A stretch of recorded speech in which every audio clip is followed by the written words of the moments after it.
Patrus Ananias, do PT, está aqui conosco hoje. Muito obrigado, Patrus, por aceitar o nosso convite. Dário, é uma alegria também estar aqui com você.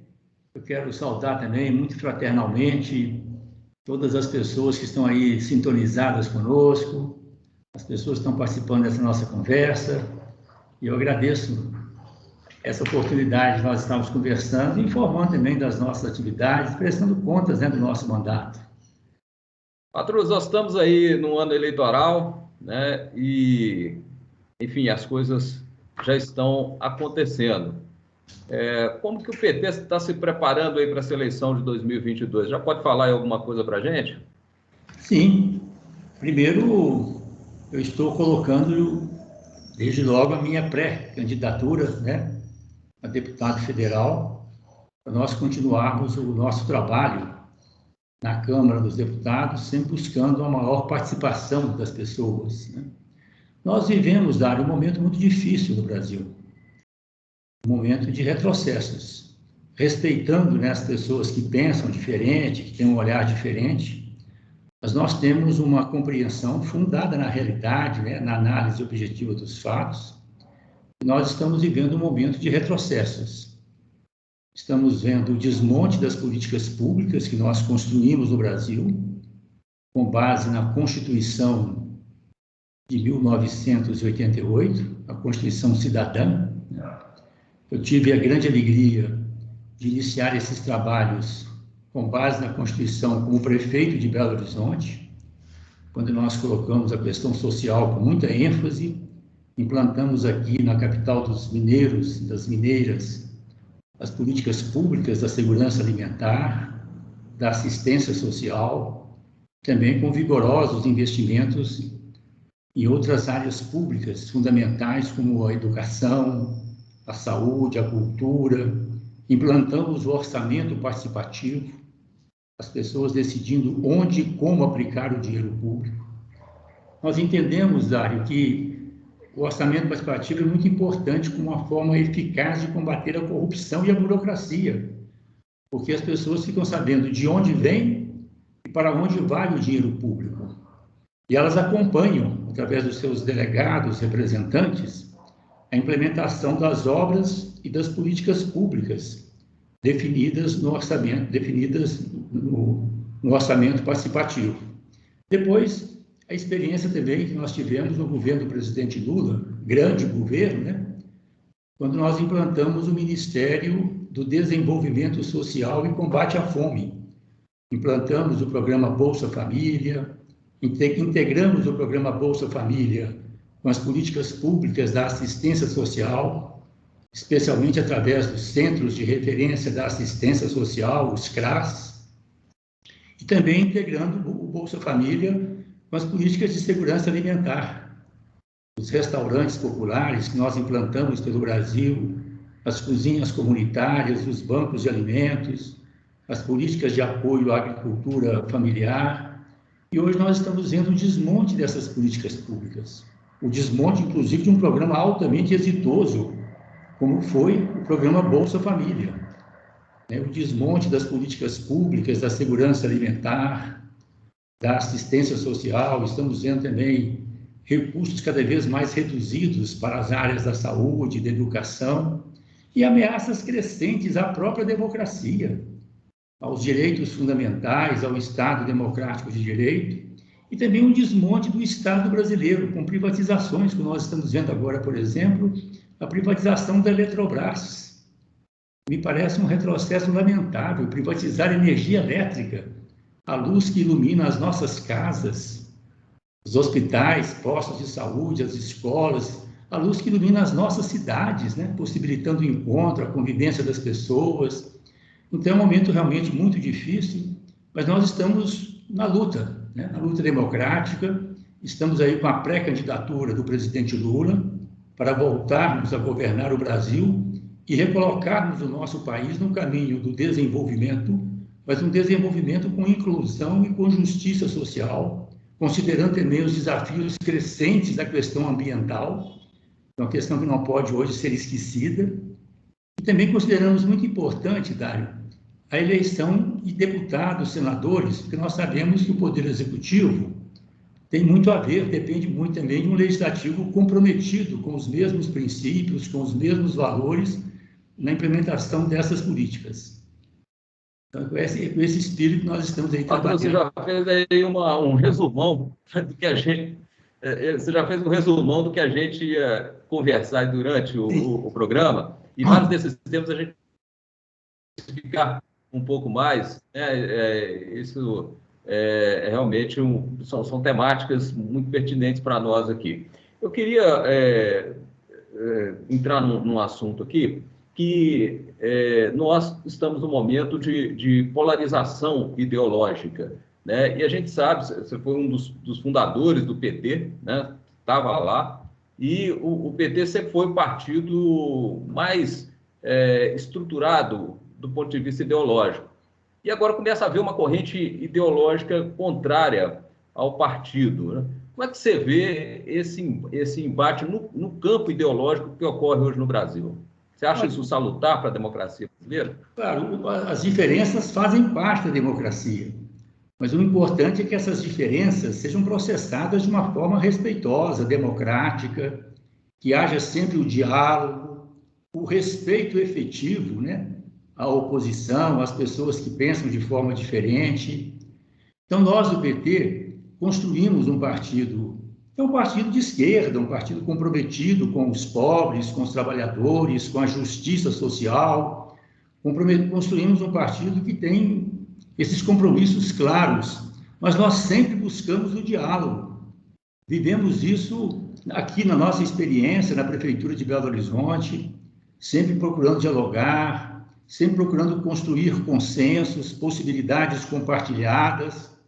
Vivemos isso de forma muito intensa no plano nacional, no governo do presidente Lula, sempre procurando respeitar, né, os demais poderes, o poder legislativo, o poder judiciário, o Ministério Público, mas buscando também uma relação construtiva com a sociedade, com os movimentos sociais, com as igrejas, escolas, universidades, né? O que nós estamos vivendo no Brasil hoje é diferente, porque nós temos um governo de direita e marcado muito, como eu disse e reitero, pela intolerância, pelo sectarismo. Não há diálogo, não há respeito às diferenças e aos diferentes, não há busca de consensos, de construção de possibilidades compartilhadas. Então, eu vejo essa diferença entre nós, que sempre respeitamos os valores e os princípios democráticos, o respeito efetivo aos direitos fundamentais e às políticas públicas, o compromisso com uma sociedade onde todas as pessoas possam viver com dignidade, mas sempre nessa linha do diálogo que nós, infelizmente, hoje não estamos vivendo no Brasil.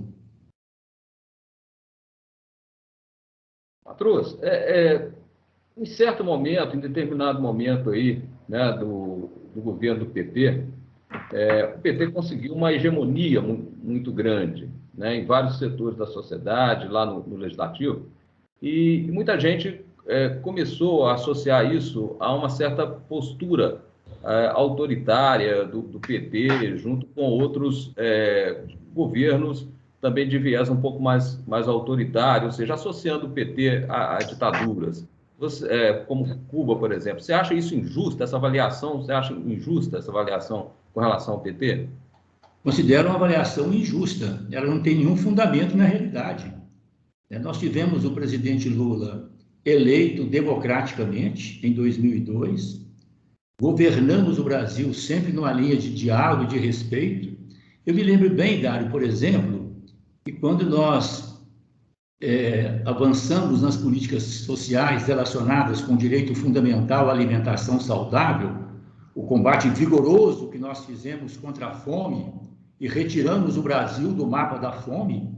Infelizmente, essa realidade triste está voltando, né? A fome assustadora crescendo no país, 20 milhões de brasileiras e brasileiros passando fome, mais de 100 milhões de compatriotas vivendo uma situação de insegurança alimentar, estão comendo hoje sem saber se vão poder fazê-lo amanhã, ou na próxima semana, no próximo mês, né? Sem acesso a uma alimentação efetiva, de qualidade.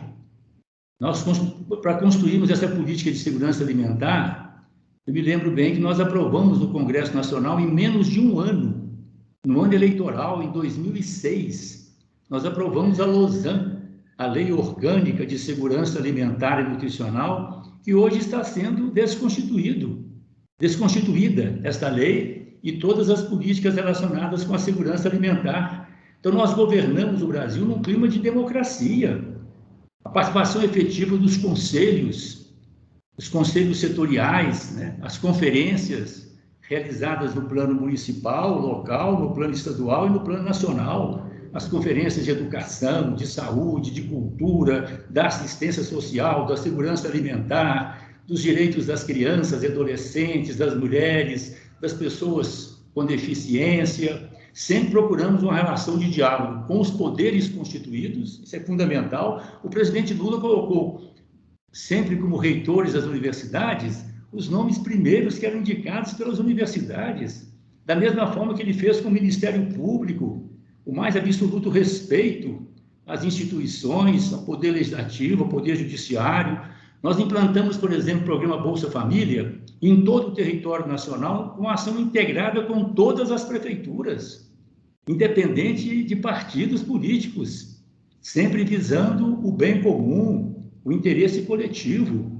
Então, nós realizamos um governo democrático, foi assim também no governo da Dilma, foram assim os nossos governos municipais e estaduais.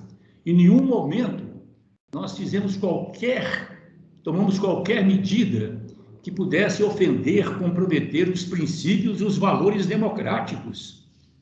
Não é o que nós estamos vivendo hoje no Brasil. As ameaças à democracia são constantes, como nós vimos, por exemplo, nas manifestações que deveriam ser manifestações cívicas, nacionais, de 7 de setembro. Um tensionamento permanente com o Poder Judiciário, inclusive com o Supremo Tribunal Federal, com o Tribunal Superior Eleitoral. Nós estamos vendo a nomeação, né, para o Ministério Público, Procuradoria, para as universidades, fora das listas que são apresentadas por esses setores, por esses segmentos, nenhuma relação, nenhum diálogo com os movimentos sociais, com as igrejas. Então, são situações muito diferentes.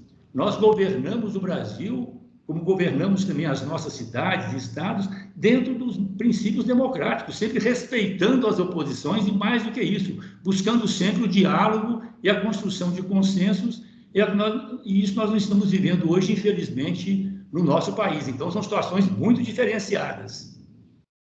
Bom, mas na prática também há um argumento, né, sobretudo de apoiadores do presidente Jair Bolsonaro, que ele é um presidente que a todo momento é achincalhado, criticado, inclusive, né, o pessoal mais alinhado à esquerda às vezes debocha de maneira assim, muito agressiva, né, faz representações chutando a cabeça do presidente, debochando da facada que ele levou. Você não acha que a possibilidade dessa crítica mais agressiva até, ela não caracteriza um ambiente democrático? Não é o meu feitio, e não é o feitio de muitas pessoas do PT, né, dos partidos que somam conosco, do campo da oposição, do campo da esquerda, centro-esquerda. Nós sempre procuramos uma linha de respeito. Você não vai encontrar, por exemplo, nos meus pronunciamentos... Eu não estou dizendo que isso parte de você, sim, não. Pois é, eu estou dizendo, eu sou um ator, né? Eu sou um militante histórico, 42 anos militando do Partido dos Trabalhadores e sempre defendendo esses valores e esses princípios democráticos em sintonia com muitas pessoas, especialmente com a nossa liderança maior, que é o presidente Lula. O que eu estou vendo, na verdade, Dário, como deputado federal no Brasil e também andando pelo nosso país, aqui pelo estado de Minas, conversando com as pessoas, o que a gente sente é o contrário. É o governo que não tem, primeiro, não tem nenhum compromisso, nós estamos vendo claramente o desmonte das políticas sociais. O quadro social do Brasil é gravíssimo hoje, e é gravíssimo pelo desgoverno que nós estamos tendo, que começou, inclusive, a bem da verdade, antes da triste era Bolsonaro. Começou logo depois do golpe que afastou a presidente Dilma. Nós sabemos hoje que foi um golpe, né, dado para atender a interesses econômicos, né? É importante nós lembrarmos sempre disso, sabe, Dário? O Estado é disputado, o Estado tem recursos. E os donos do dinheiro, os donos do capital, eles não descansam. E nós trabalhamos sempre também de uma forma democrática, dialogante, para que os pobres, trabalhadoras, trabalhadores, classe média assalariada, micro, pequenos e médios empreendedores, a juventude, para que essas pessoas também possam ter acesso aos bens e serviços públicos. Isso se dá especialmente através das políticas públicas. Então, logo após o golpe que afastou a presidente Dilma, nós tivemos a emenda constitucional 95. Eu participei da comissão que examinou a proposta de emenda constitucional, a PEC, que levou a essa emenda. Nós fomos derrotados. A emenda 95 é muito clara. Ela congela o Brasil por 20 anos. 20 anos sem investimentos efetivos nas políticas públicas, educação... Estabelece teto de gastos, né? Exatamente, teto de gastos. Um país como o Brasil, um país com as potencialidades extraordinárias que o nosso país tem, um país continental, um país rico, um país que pode produzir alimentos e saciar bem, né? Garantir a alimentação do seu povo o ano inteiro. Nós estamos vendo um retrocesso, um desmonte nessas políticas por falta de investimentos. Quando você reduz os investimentos da educação, como estamos vendo no Brasil hoje, da saúde, e aqui é preciso prestar uma homenagem às trabalhadoras e trabalhadores do SUS, Sistema Único de Saúde, nessa luta heróica contra o Covid, né? Mas há todo um esforço do governo para desconstituir o Sistema Único de Saúde, colocando a saúde, a educação, a previdência social. Tivemos a reforma da Previdência, coloca a educação, a saúde, a previdência no mercado. Vai estudar, vai ter acesso à saúde, vai ter previdência, e puder pagar. Então, nós estamos vendo esse retrocesso lamentável, esse desmonte. Essa é a nossa primeira oposição, o primeiro confronto nosso com o governo Bolsonaro está nesse campo, no campo das políticas públicas. Para nós, a prioridade devem ser as pessoas, as famílias, as comunidades empobrecidas. Lembrando a expressão do Evangelho, né? Os que têm fome e sede de justiça. Então, essa é questão fundamental, um país como o Brasil, cuidar do seu povo. Nós instituímos no Congresso Nacional a Frente Parlamentar Mista em defesa da soberania nacional. E para nós, um país soberano é um país que cuida, em primeiro lugar, do seu povo e garante ao seu povo condições humanas e dignas de vida. É o que nós não estamos vendo no Brasil hoje, por exemplo. Nós temos uma economia, por exemplo, uma agricultura totalmente voltada para a exportação. O Brasil não está produzindo arroz, feijão, produtos hortifrutigranjeiros para alimentar e saciar as necessidades básicas do nosso povo. A outra discordância nossa também se dá no campo democrático. Disse claramente aqui, né, o desmonte crescente da democracia, as intervenções nas universidades, no Ministério Público, o atrito permanente, o tensionamento permanente com o Poder Judiciário. Lá no Legislativo também, né, nós da oposição não somos devidamente considerados, respeitados, não somos ouvidos. Claro, nós sabemos que somos minoria hoje, mas as minorias devem ser respeitadas e devem participar também das decisões fundamentais que garantem o projeto nacional, que garantem o bem comum. Então, a nossa discordância com esse governo, que eu considero assim, um desgoverno, com todo respeito, né, eu não vejo... O que eles estão fazendo de concreto no Brasil hoje? A não ser a entrega do patrimônio nacional, as privatizações, o desmonte das políticas públicas. Agora, na questão, por exemplo, do Covid, é o momento em que o presidente da República teria que cumprir um papel nacional, né? Articulando, integrando, dialogando com todos os governadores, prefeitos, com a sociedade, com as igrejas, com os movimentos sociais, unindo o país para confrontar o Covid. Nós encontramos sempre um tensionamento permanente do presidente com governadores, com prefeitos, a relação com os movimentos sociais, com a sociedade inexiste. Então, é exatamente aí que se colocam as nossas diferenças. Patrão, você falou aí de utilizou, né, a expressão golpe para se referir ao impeachment da Dilma. Eu vou voltar um pouco mais no tempo, né, e você lembrou também um período que você estava no governo, que era 2006, onde havia ocorrido a questão lá do mensalão, né, e estava caminhando o processo no Supremo Tribunal, o Lula se elegeu e, né, foi conseguindo ali se manter, depois foi possível eleger a Dilma, e depois veio todo esse escândalo também aí da Lava Jato, né? A gente vê aí no meio desse caminho aí até políticos que saíram do PT, viraram-se muito críticos do partido, que passaram a denunciar esses problemas também, questão de dólar na cueca, aquele escândalo dos aloprados, dinheiro vivo aparecendo, enfim, são coisas que ocorreram. E nesses episódios, o PT partiu também para o ataque ao judiciário e à imprensa. Você acha que não é possível mesmo fazer nenhuma meia-culpa com relação a esses episódios? Não, há uma questão que eu considero importante, que nós precisamos virar a página no Brasil, que é o financiamento das campanhas. Por isso que nós defendemos o financiamento público. E aí temos que ter um debate sério com a sociedade, para inclusive estabelecer valores dignos, decentes, transparentes, né? Mas o financiamento privado de campanhas, Dário, realmente abre as portas para essa relação que faz parte da história do Brasil e está presente também em muitos outros países, porque os empresários, os grandes empresários nacionais e multinacionais, financiam as campanhas e depois querem a sua contrapartida. Depois vem as obras, né, os investimentos para atender a esses interesses. Esse é que eu considero o grande problema da corrupção, que nós temos que discutir, que eu chamo de privatização do Estado. Ou seja, colocar o Estado a serviço de interesses privados e não a serviço do interesse público, do bem comum, né, a serviço do projeto nacional, a serviço do nosso povo, tendo como referência primeira os que mais precisam, os empobrecidos, né, aqueles que historicamente foram excluídos. Então, esse é um problema realmente sério, que nós precisamos virar essa página no Brasil e separar bem o setor público, né, o interesse público, do setor privado, que tem o seu espaço, tem o seu lugar, mas não pode ser o financiador de campanhas e depois serem os mentores, né, das decisões para que elas atendam aos seus interesses e às suas conveniências. Esse é um ponto. Agora, por outro lado, está ficando cada vez mais claro, né, o Lava Jato foi, em grande medida, uma farsa, especialmente no que diz respeito às ações contra o presidente Lula. Nós estamos vendo isso, né?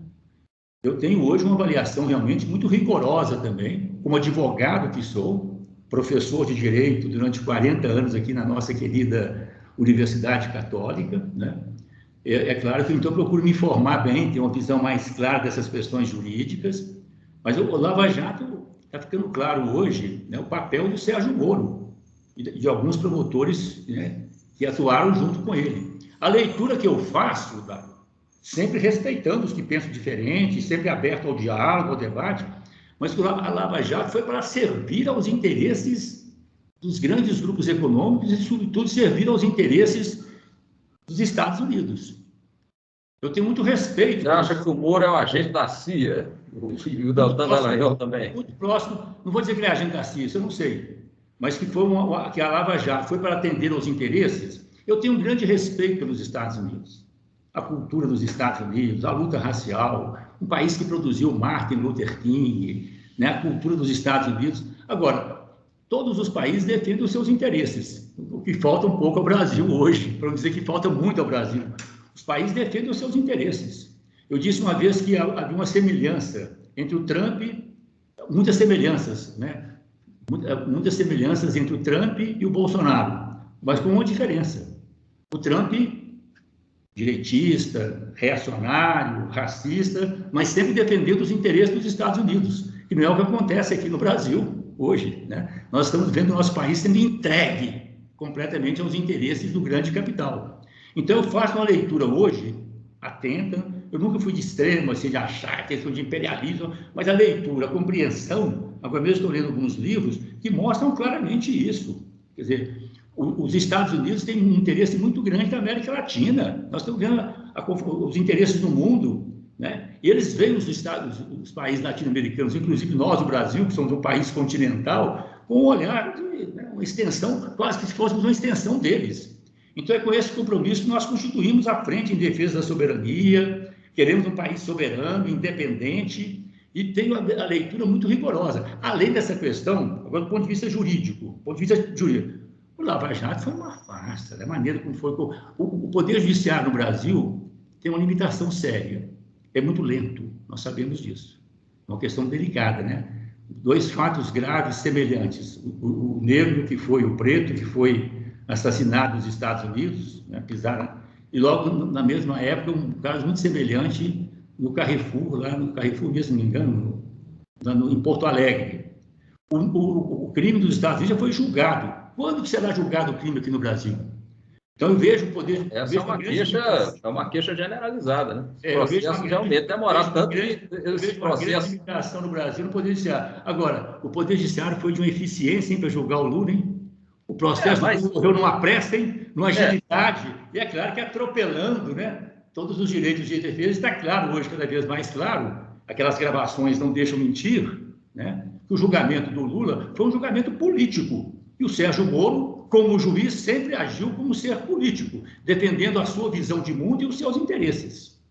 Tanto que nós estamos vendo aí a situação dele hoje, né? Não é mais juiz, foi ministro também, saiu... Porque realmente ele não tem nenhum compromisso maior, ele não tem nenhum compromisso maior com o direito, com o Estado democrático de direito e com a construção de uma sociedade realmente fundada e baseada na justiça.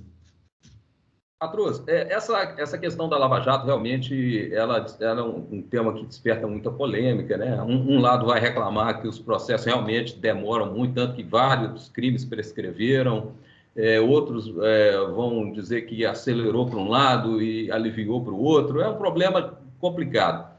Mas você tocou num ponto aí, questão do interesse dos Estados Unidos na Petrobras, né? Mas a Petrobras, ela é uma empresa que que está no mercado norte-americano vendendo ações. Tanto que isso foi também um aspecto discutido durante a Lava Jato, porque a Petrobras teve que responder a prejuízos causados aos acionistas americanos, né? Isso envolveu lá uma multa muito expressiva, que depois acabou virando aí um acordo.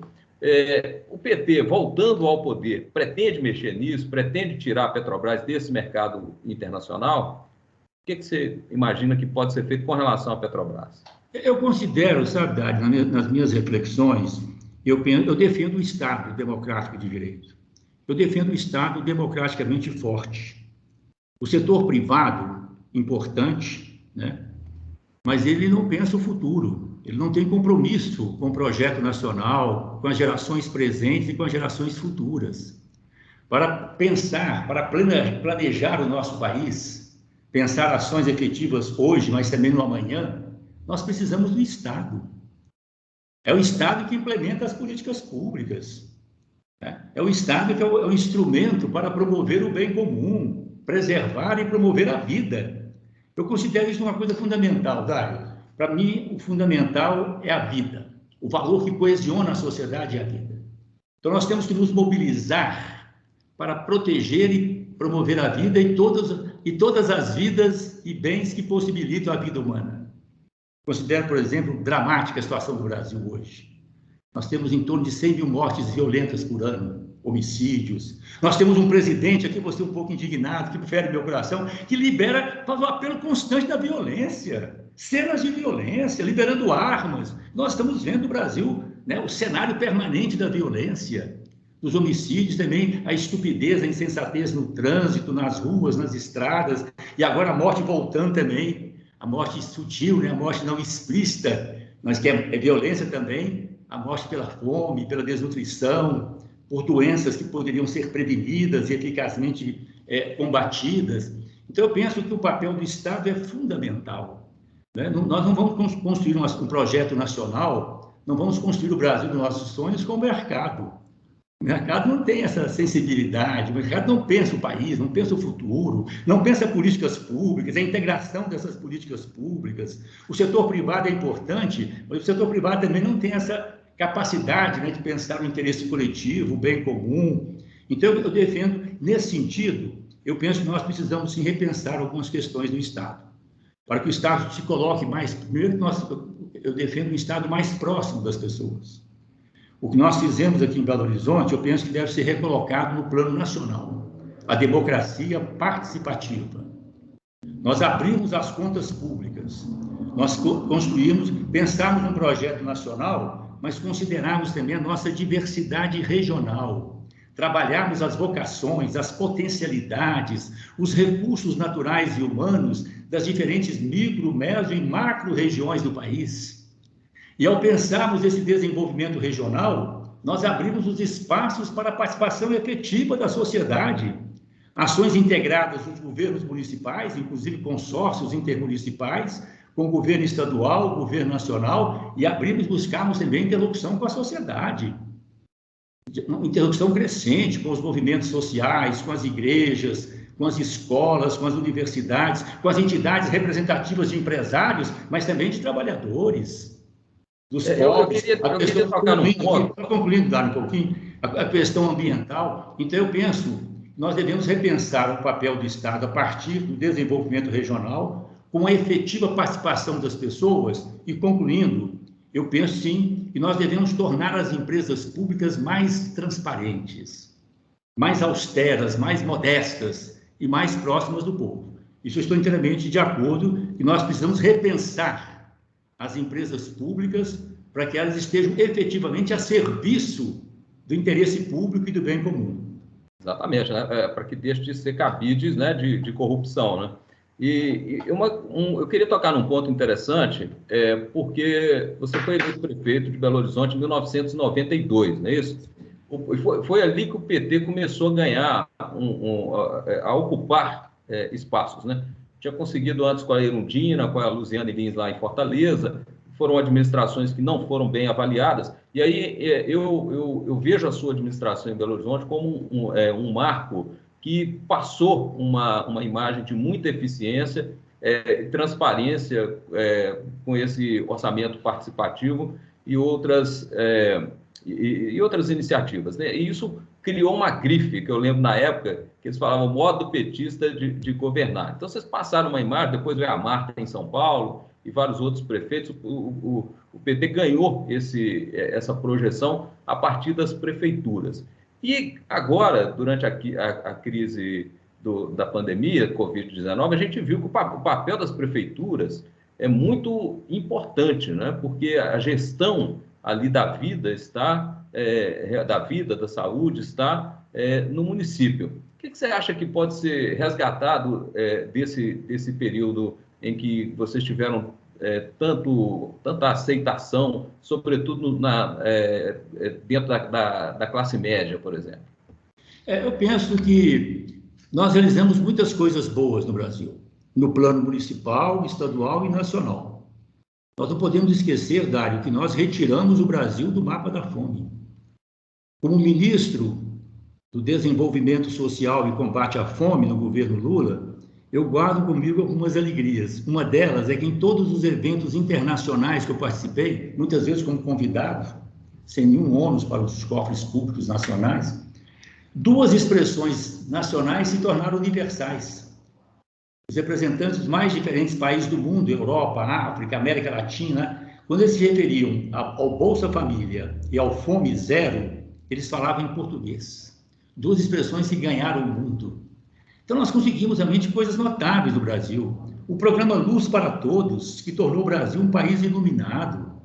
Dezenas de novas universidades, extensões universitárias, centenas de IFETs, os institutos federais, de nível médio e nível superior. Então, nós fizemos realmente mudanças muito profundas no nosso país que não podem ser esquecidas. Eu penso que um trabalho importante que nós devemos fazer, inclusive este ano, 2022, é recolocarmos de uma forma respeitosa, dialogante, democrática, mas recolocarmos para a sociedade brasileira os feitos que nós tivemos, o que nós realizamos nos nossos governos, no plano municipal, estadual e no plano também nacional. Eu mencionei aqui algumas poucas coisas, né? Mas poderia mencionar muitas outras, no campo da saúde, a consolidação do SUS, o Brasil sorridente, enfim, tantas coisas bonitas que foram feitas, sempre tendo como referência a vida, né, e aqueles que mais precisam, etc. Agora, eu penso também, Dário, que ao lado disso, nós preservarmos a nossa memória, a nossa história, que é bonita, cometemos erros, sim, cometemos erros, somos humanos. E temos que ter consciência e fazermos a nossa autocrítica, a nossa avaliação. Eu penso, então, e nesse contexto, uma questão importante é nós discutirmos realmente isso que eu estou dizendo aqui, repensarmos o Estado. Nós queremos um Estado democraticamente forte, queremos um Estado presente para promover a vida, o bem comum, o projeto nacional brasileiro, implementar as políticas públicas né, garantir o bem-estar de toda a população brasileira de uma forma crescente e preservar também as nossas riquezas. Aí entra a questão ambiental, nosso patrimônio. Eu penso que nós precisamos também colocar isso que eu disse, quero reiterar, colocarmos também de uma forma mais clara e transparente as nossas ações governamentais e as ações das empresas públicas, né, em todos os níveis. Aí eu considero fundamental nós retomarmos, eu disse aqui, para mim é uma questão fundamental, essa dimensão da democracia participativa. Eu penso que o grande instrumento para nós combatermos eficazmente a corrupção, porque ela continua a estar aí. Nós temos na Câmara dos Deputados, no Congresso, o orçamento oculto, o orçamento secreto. Né? Assim, então, para nós combatermos eficazmente, de maneira eficaz, desprivatizarmos o Estado brasileiro e colocarmos efetivamente o Estado brasileiro em todos os níveis, no plano nacional, estadual, municipal, a serviço do povo brasileiro, eu penso que é fundamental nós abrirmos para que as pessoas possam participar, para que as pessoas possam efetivamente exercer os seus direitos e deveres de cidadania. Eu penso que as pessoas que pagam impostos, e todos pagamos, inclusive os mais pobres, impostos indiretos, pagam imposto quando compra comida. Então, as pessoas que pagam impostos, as pessoas que respeitam as leis, as pessoas que garantem o dia a dia, a vida nacional, votar uma vez a cada 2 anos, de uma forma consciente, cidadã, é muito importante. Mas eu penso que nós temos que ir além. É fundamental que as pessoas tenham acesso e saibam de onde vem e participem das decisões para definir as prioridades, onde e como deve ser aplicado o dinheiro público. São as pessoas que moram nas vilas, na zona rural, nos distritos, nos bairros, nas comunidades, especialmente nas comunidades mais empobrecidas. São essas pessoas, famílias, comunidades, que conhecem os seus problemas. Então, na hora de nós definirmos as prioridades e a aplicação correta, transparente, criteriosa, rigorosamente honesta do dinheiro público, é fundamental que as pessoas sejam ouvidas e que elas participem das decisões e depois acompanhem efetivamente a execução das obras e a implementação das políticas públicas. Então, eu penso que nesse ano de 2022, nós temos esse desafio de recuperarmos o que nós já fizemos, a nossa história, a nossa identidade, mas temos também consciência que nós precisamos retomar algumas questões fundamentais e avançar em outras. Por exemplo, eu considero que nós temos que aprofundar mais a questão ambiental e também um princípio que remonta às origens da tradição cristã, um princípio que está em todas as constituições brasileiras, desde 1934, que é o princípio da função social da propriedade das riquezas. Eu defendo o direito de propriedade, melhor seria o direito à propriedade, né? Que todos pudessem ser proprietários da sua casa, do seu espaço, da sua terra, mas tudo bem, direito de propriedade. Agora, o direito de propriedade não pode ser um direito absoluto, como quer, por exemplo, o Bolsonaro. O direito de propriedade deve estar subordinado, se não adequado às exigências superiores do direito à vida, do bem comum, do projeto nacional brasileiro, daquilo que nós queremos efetivamente para o nosso país, que nós vivemos em comunidade.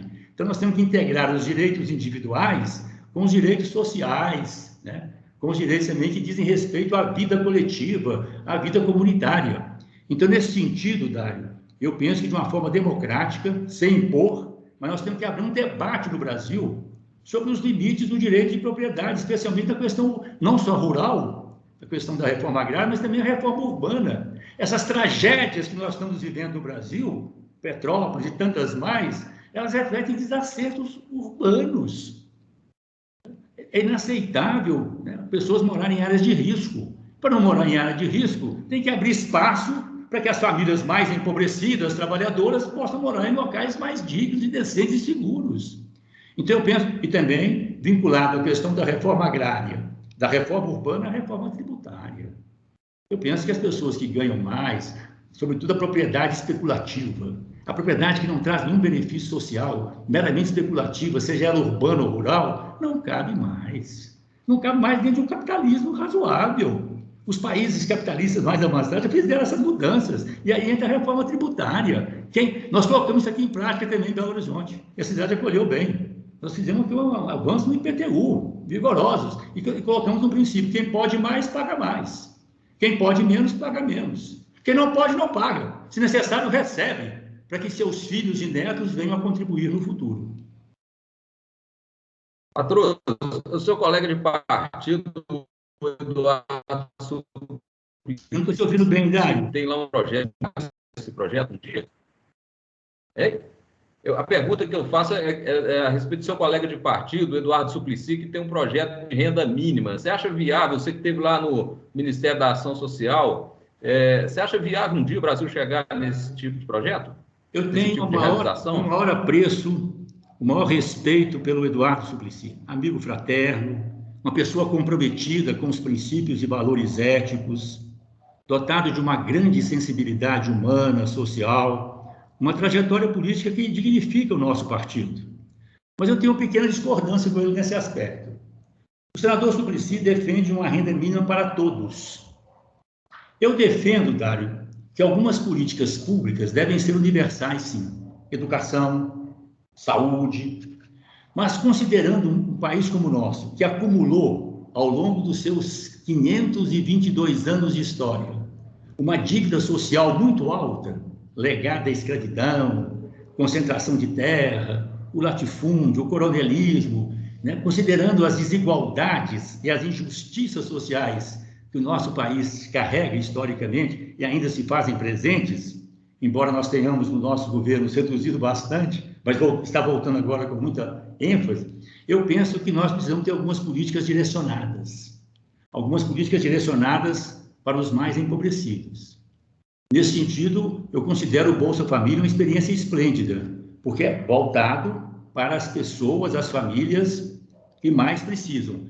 À medida que o país for desenvolvendo, você pode ir ampliando e dando uma assistência cada vez maior, né? Mas eu defendo que, nesse momento que nós estamos vivendo, determinadas políticas públicas, como a transferência de renda, né? Como foi a experiência exitosa do programa Bolsa Família, alguns programas, por exemplo, direcionados para a agricultura familiar, o PRONAF, o Programa Nacional de Fortalecimento da Agricultura Familiar, ou PAA, Programa Esplêndido, Programa de Aquisição de Alimentos da Agricultura Familiar. Eu penso que alguns programas devem ser direcionados para atender pessoas, famílias, comunidades mais carentes, né, que mais sofrem as nossas injustiças e desigualdades sociais. Eu já conversei isso muito com o Suplicy, nós temos um diálogo permanente, mas ele defende que a renda seja para todos. Eu defendo que a renda seja direcionada para os que efetivamente precisam, para que a partir disso a gente possa ir construindo uma sociedade mais igualitária e mais justa. Correto. Patrus, uma pergunta. Você chegou no partido. Qual vai ser o papel da Dilma nessa eleição do Lula? Ela vai estar presente? Ela vai se candidatar a alguma coisa? Olha, eu não tenho estado com a presidente Dilma, embora eu tenha sido também, por um tempo menor, ministro dela, né? Eu fui ministro do Desenvolvimento Agrário no segundo mandato dela, que durou muito pouco, porque veio o golpe logo no segundo ano do mandato, em 2016, né? Então, eu tenho com ela, nós somos colegas também no governo do Lula, nós temos uma relação muito fraterna. Mas o fato é que a vida também, né, a dinâmica da vida, né, a questão do Covid também, né, nos distancia um pouco das pessoas. Então, não tenho estado com ela diretamente, né, não tenho conversado com ela. Então, pelas informações que eu tenho, ela vai ter uma participação ativa no processo. Há poucos dias teve uma imagem do presidente Lula, ela ao lado dele, né? Mas fui informado também, ela própria deu uma declaração, me chegou ao conhecimento, de que ela não pretende ser candidata, pretende dar uma contribuição efetiva nas campanhas do PT, especialmente na campanha do Lula, na pré-campanha do Lula nesse momento, né, Dário? Correto. Falando também um pouco mais do ex-presidente Lula, né? Nós chegamos, o partido já está indo para 40 anos, né? O PT há pouco tempo, o Lula sempre foi a grande figura, sempre, tanto que está faltando. Como estão as perspectivas de renovar o partido? Porque é preciso pensar no futuro. Claro. Como é que você vê o PT no futuro, daqui a 20, 30 anos? Eu penso que nós precisamos trabalhar assim, nós precisamos retomar um desafio também que se coloca para nós temos que retomar um diálogo mais rigoroso com a juventude, né? Até mesmo com adolescentes, né? Com pessoas que estão começando a pensar a vida política. Nós temos que recuperar, inclusive, né, Dário, é um desafio, a dimensão da política. Há uma campanha muito insidiosa também contra a política. Eu concordo com você e com outras pessoas que determinadas práticas de políticos, né, aí relacionadas, né, com a corrupção, com a mentira, com a manipulação, com a incompetência, né, com a incapacidade de fazer o bem para as pessoas, implementar políticas públicas, mas ao lado disso, há uma campanha também muito forte, né, de determinados setores da comunicação, dos donos do poder econômico, que não querem que o povo participe, querem que as pessoas fiquem cada vez mais afastadas. Nós temos que colocar a política como uma questão fundamental, né? Não há vida social fora da política. Assim como nós temos o Estado, uma questão necessária, né? O ser humano é um ser gregário. Nós precisamos uns dos outros. Ninguém vive sozinho. Nós somos seres comunitários. Isso o filósofo Aristóteles, na Grécia Antiga, 300 anos antes de Cristo, dizia no seu livro clássico, A Política, né? Que um ser humano fora da comunidade ou é um deus ou é um monstro. Nós vivemos na comunidade, nós somos seres comunitários. E como o ser humano não é perfeito, nós temos o nosso lado bonito, que nós temos que expandir, né? O lado do amor, da solidariedade, da escuta, do diálogo, da construção de consensos, do lado da justiça, do direito. Nós temos uma dimensão bonita no ser humano, a dimensão da compaixão, mas nós temos também o nosso lado mais sombrio, presente nas relações humanas, né? Que nós temos que confrontar o tempo todo, a violência, o ódio, né? O sectarismo, né? A busca desenfreada do lucro, do poder, né? Os interesses econômicos, buscando sempre cada vez mais os seus interesses em detrimento do interesse coletivo. Então, para a gente alargar as dimensões melhores e podar, né? Coibir essas dimensões mais egoísticas, né? Mais violentas, é que emerge o Estado, com as suas contradições, mas um espaço fundamental. E dentro do Estado, a política, né? A polis, a palavra que vem quer dizer cidade, né? Quer dizer, o político é aquele que se interessa pelo bem comum, pelo interesse coletivo. Então, eu penso que o desafio fundamental que nós temos hoje, inclusive em 2022, o processo eleitoral, é nós recolocarmos para as pessoas, especialmente para a juventude, a dimensão, a importância da política, como espaço fundamental para a construção do projeto coletivo, do bem comum, do projeto comunitário, né? Essa dimensão que nós temos social. Então, eu penso que nós temos esse desafio, sim, de renovar o PT. Agora, por outro lado, também não podemos negar a experiência, não. Sabe, assim, é muito bom ter uma pessoa como o Lula. O Lula começou jovem, como líder sindical, né? Assim, eu acompanho o Lula há mais de 40 anos, eu conheci o Lula antes do PT. Eu como advogado trabalhista e ele como líder sindical, né? Em encontros, né, de advogados trabalhistas com lideranças sindicais. Então, o Lula veio desse movimento. Então, é fundamental também nós preservarmos também as lideranças amadurecidas. Estou lembrando aqui, por exemplo, de lideranças extraordinárias. O general Charles de Gaulle, na França, presidiu a França com até quase 80 anos. O Winston Churchill, que liderou a Inglaterra de maneira esplêndida também na Segunda Guerra Mundial, quando ele assumiu o poder em 1940, na Inglaterra, ele estava operando já aos seus 70 anos. Então, também é importante nós conciliarmos cada vez mais a experiência, pessoas que foram testadas, né, que passaram a vida comprometida com o bem comum, com o interesse nacional e que acumularam conhecimento, saber, com a juventude também para trazer essa inquietação, né? Ainda hoje eu conversava aqui com uma jovem muito querida, Luísa Dulce, nossa pré-candidata a deputada estadual, né, jovem, eu dizia para ela exatamente isso, né, desse encontro nosso de gerações, né?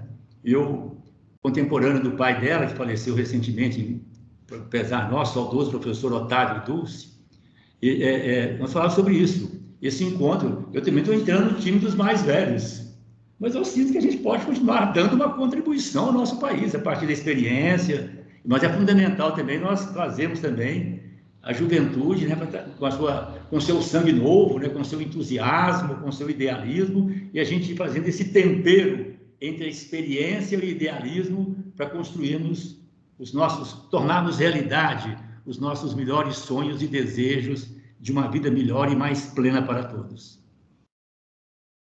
Beleza. Patrus, só para a gente encerrar aqui agora, uma pergunta a respeito do PT no Estado, o partido vai lançar candidato a governador? Como é que está essa articulação aí? Eu não estou assim, vivendo isso no dia a dia, não, sabe, Dário? Assim, eu hoje não tenho nenhum cargo de direção no PT. Uma série de razões, né? Estou exercendo meu mandato de deputado federal, tenho outros compromissos também, né? Eu recebo muitos convites, né, para cursos, conferências, né? Elaboração de textos, palestras, como essa conversa que nós estamos tendo, e muitas outras. Então, eu não estou vivendo o dia a dia partidário. Eu tenho, e tenho colocado isso de uma forma respeitosa, mas tenho que colocar também, né? Eu tenho questionado a direção estadual do nosso partido, porque eu penso que num ano como esse nós precisaríamos estar discutindo Minas Gerais, no contexto nacional, mas também nós sabemos que Minas Gerais é um estado estratégico, né?